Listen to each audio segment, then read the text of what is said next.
Friends, welcome back to my channel. I am Megha Sharma.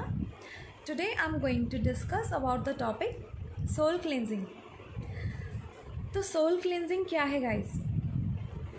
मैंने अपने last video में discuss किया था सेल्फ लव, उसी का बहुत ही इम्पॉर्टेंट स्टेप है सोल क्लींजिंग भी। सोल क्लींजिंग इज़ बेसिकली आत्मा का शुद्धिकरण।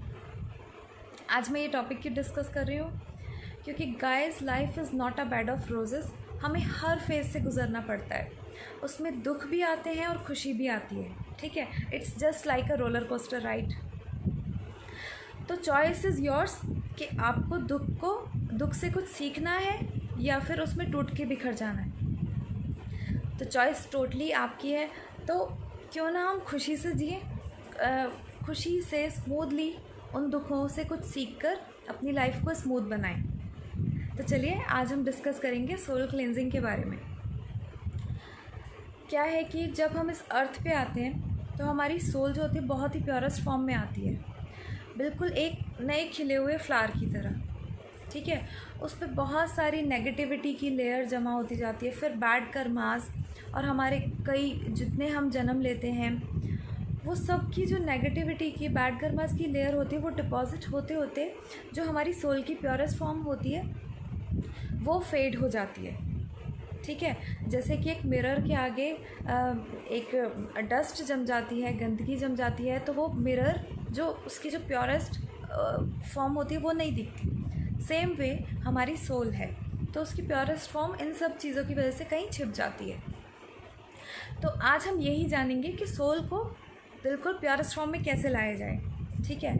इतना इजी नहीं है, बट हाँ कोई भी चीज़ अगर स्टार्ट की जाए तो मुश्किल भी नहीं है। जैसे कि मैंने भी अपनी लाइफ के एक्सपीरियंसेस से सीखा है और मुझे बहुत ही अच्छा फील होता है। तो सोल क्लेंजिंग करना कैसे है वो मैं आपको स्टेप बाय स्टेप बताती हूँ। First thing is meditation, very important.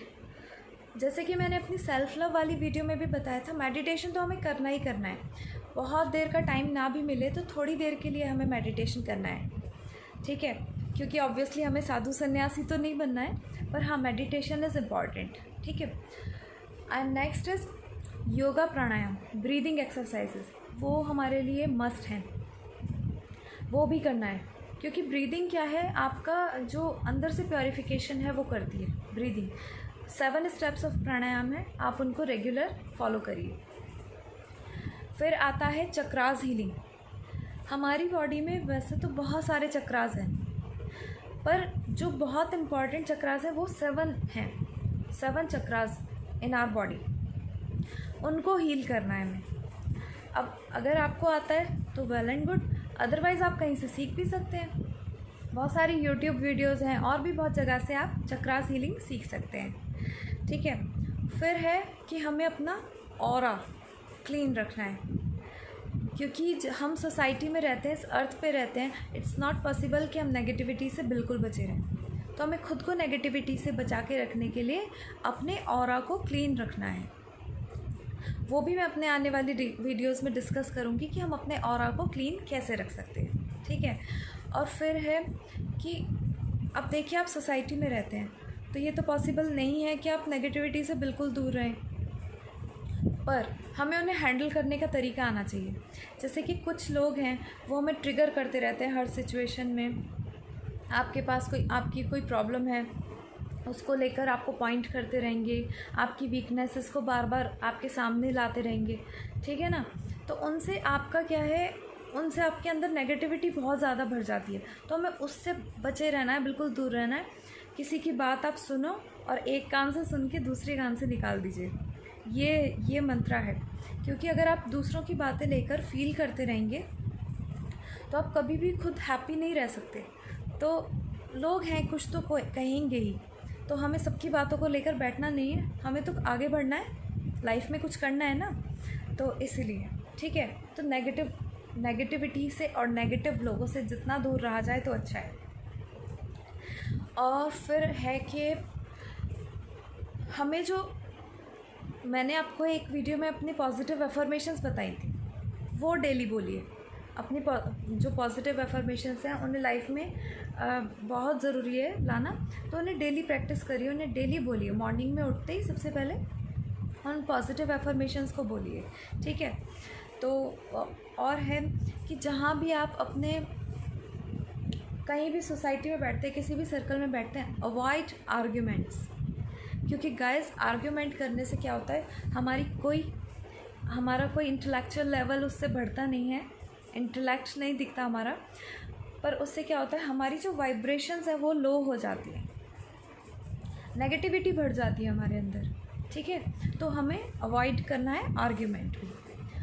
और फिर आता है कि ये सोल की बात है, तो जितनी आपकी सोल साफ़ होगी वो कैसे हो सकती है, किसी के बारे में बुरा करना तो दूर, बुरा सोचना भी नहीं है कि उसका ऐसा काम ख़राब हो जाए, उसका ये हो जाए, वो हो जाए, बिल्कुल मत सोचिए। क्योंकि उनके अपने कर्माज हैं, आपके अपने कर्माज हैं, वो अपने कर्माज, उनको अपने कर्माज भुगतने ही हैं, आपको भी अपने कर्मा भुगतते हैं। तो किसी को कर्ज करके, किसी को कोस के कुछ नहीं होगा, सिर्फ आपके बैड कर्मा में और भी बैड कर्मास ऐड होंगे जस्ट। सो गाइज प्लीज़ ये अवॉइड करिए, किसी के बारे में बुरा मत बोलिए, किसी का बुरा सोचिए मत, क्योंकि उनके साथ जो होना है वो तो उनकी डेस्टिनी है, हम तो उसमें कुछ नहीं कर रहे हैं। बस हम क्या कर रहे हैं, अपने आप में नेगेटिविटी ला रहे हैं, अपने आप को पूरा ख़राब कर रहे हैं, अपनी सोल को बिल्कुल गंदा कर रहे हैं। फिर चाहे हम गंगा जी में नहाएं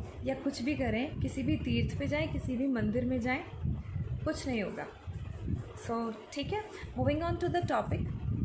नेक्स्ट स्टेप है जो आपके एंसेस्टर्स हैं, आपके पूर्वज हैं।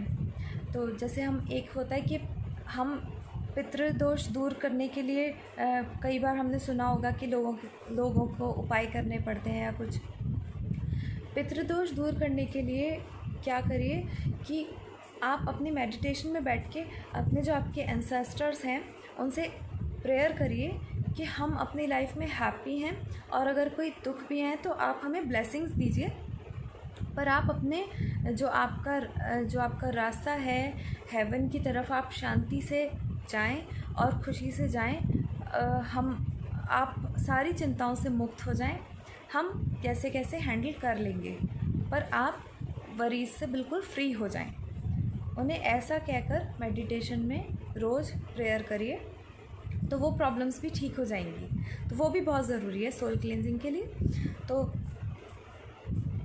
और अगर उनकी कोई विशेस भी होती हैं, जैसे कि कई बार क्या होता है कि किसी की डेथ, किसी हमारे बड़े जनों की डेथ कोई बहुत ही ऑल ऑफ सडन हो गई, तो उनकी जो आखिरी इच्छाएं हैं वो पूरा करने की कोशिश करिए। अगर आपके हाथ में है तो उनको पूरा करने की कोशिश करिए, और उनसे कहिए कि आप शांति से अपने जो आपका जो लाइफ है अब हेवन में, आप आराम से बिल्कुल निश्चिंत बैठिए वहाँ पर, और हमारी चिंता करने की बिल्कुल भी ज़रूरत नहीं है। बस सिर्फ हमें अपने आशीर्वाद दीजिए, ठीक है। बस इतना करना है आपको मेडिटेशन में।